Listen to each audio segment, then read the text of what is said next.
Sanibonani bafethu. Ninjani niyaphila? Asithembe niyaphila, umfowethu Mkhonzo nibingelelayo. Let's hope nonke niyaphila konke kuhamba ngendlela. Angamukela onke ama-new subscribers to this channel ngokukhethekile. Bese ngimukela wonke nje umuntu oyi-member esubscribe-ile yale channel ku-YouTube naku-TikTok ofollowile. Ngiyabonga kakhulu guys. Ngicela niqhubeke nenza kanjalo sikhulise le channel ephambili. Ngimfishane ngiyagijima. Khona abanye abaloku excuse me bethi bafuna ukwazi ngendaba yama changes ebuholini be-MK Party ukuthi kuthini ukuphawula kwami la. Bafethu ngicabanga ukuthi sibonile i-MK Party yenza isithangami beindaba kusihlwa izithi kuthanga 17 or 18 was it 17 yeah. So la imemezele khona ukuthi uspokesperson uMr Nhlamulo Ndlela usekhishiwe kulesikhundla kwafakwa uMr Sifiso Mahlangu. So injalo indaba. Siye sahamba sathola kamuva ke ukuthi uNhlamulo Ndlela engathi uphinde wathola i-suspension ye-membership yakhe ngoba engathi i-MK Party iphinde yacela ukuthi ithathe i-membership yakhe ngokukhethekile, imkhiphile nasephalamende, wacelwa nokuthi nje abuyise yonke into engakuye ye-MK Party. Okudaba ke lolu engicabanga ukuthi lufaka i-debate enkulu.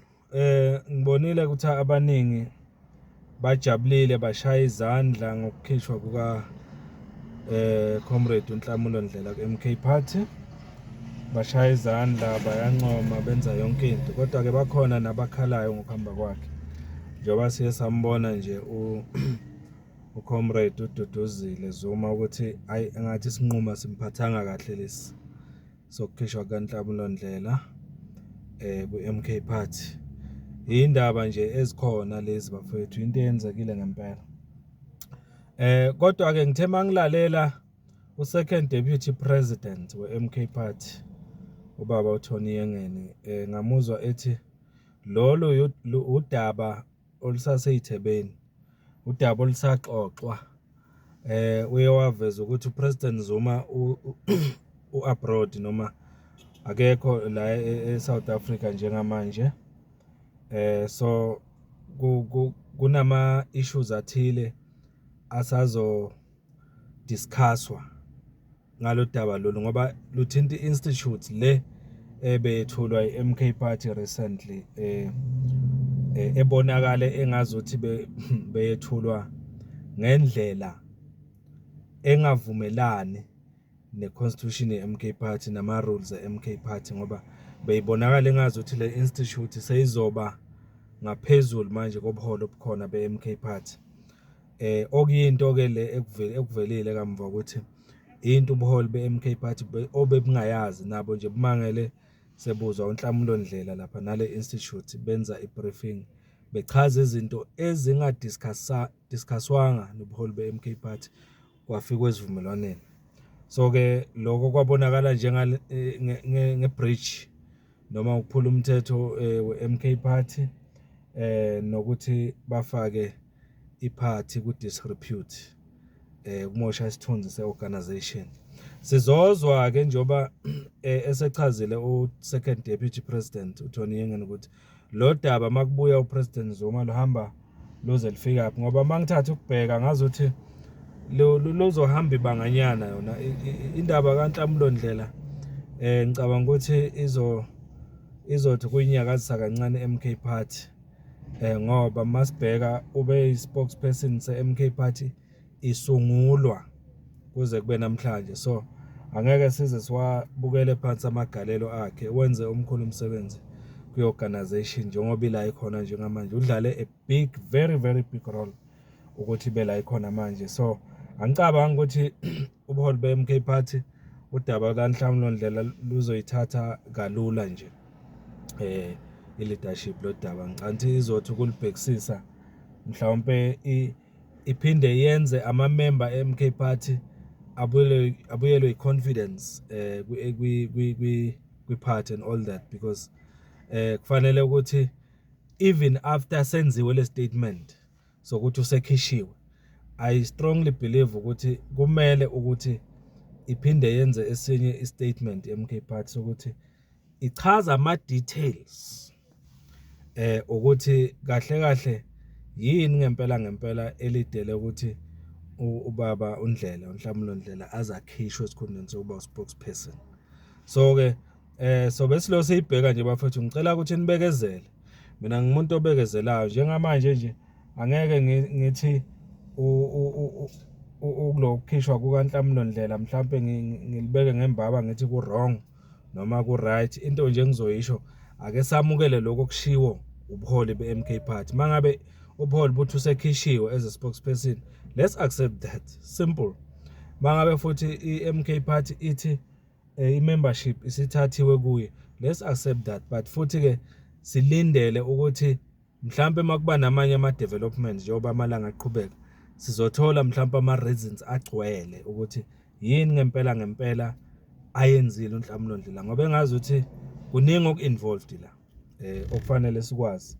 But nje before I conclude, iloko engifuna ukusho, ngihleze ngikusho futhi ngizoqhubeka ngikugcizelela ukuthi webafowethu, njengoba sila ku-MK Party khona into okumele silose i-understand. As-understandeni into eyi-one. MK Party ayiranwa njengamanye ama-political party, ihluke ngento eyodwa. Iranwa from ama-roots e-MK leya eyaletha eSouth Africa kwi-freedom, leya eyalwa kanzima ukuthi sibe nale freedom ekhona eSouth Africa njengamanje. Kusho ukuthini ke lokho? Kusho ukuthi njengoba iranwa ngaleya ndlela umncane umehluko. Mangabe kuthiwa le MK Party, le gama elithi MK lisuka kuleya laleya MK yakudala, iyayinokhomanda ngaso sonke isikhathi. Kwakunokhomanda. Kwakusho ukuthini lo? Kwakusho ukuthi akukho umuntu owayezenzela umathanda ngaleso sikhathi. Akekho umuntu owayengenza noma yini engaka-approve ukhomanda. Uma ngabe la ku-MK Party kunezinto mhlawumbe umuntu azenza engaka-consult, noma umuntu azithole esephambili kunobuholo obukhona njengamanje, especially uPresident Zuma, awokwazi leyo muntu ukuthi amalanga akhe kwi-position anikwe yona unumbered. Lokho akungene even kubo bonke abantu abazoba ngamakhansela e-MK Party njengoba sibheka okhethweni. If uzoba ikhansela le-MK Party noma uzoba nakunoma yiphi i-leadership position ye-MK Party, akungene la ukuthi ngeke uze wenze noma yini oyithandayo. You must consult every time. I-MK Party is always about that. Ukuthi consult. Ayikho into okufanele yenziwe inga-approvangwa phezulu kukhomanda we-party, uPresident Zuma. Siyamazi sewupresident we-country ukuthi ebe upresident onjani. Uma ngabe nenkinga neminister, abeyixosha nje ebusuku ngo-12. So uPresident Zuma indlela asebenza ngayo and indlela i-MK Party ayisungule ukuthi isebenze ngayo. Ukugxeka kwethu angeke kusisize ngalutho, because at the end of the day uyena msunguli wale party and uyena ozodecide ukuthi kumele ihambe kanjani. So yiloko nje kufanele sikwenze. Ufuna sigxeke sibuye nganene sikhumbule ukuthi uyena msunguli wale party and unenjongo nenhloso ethile ngayo.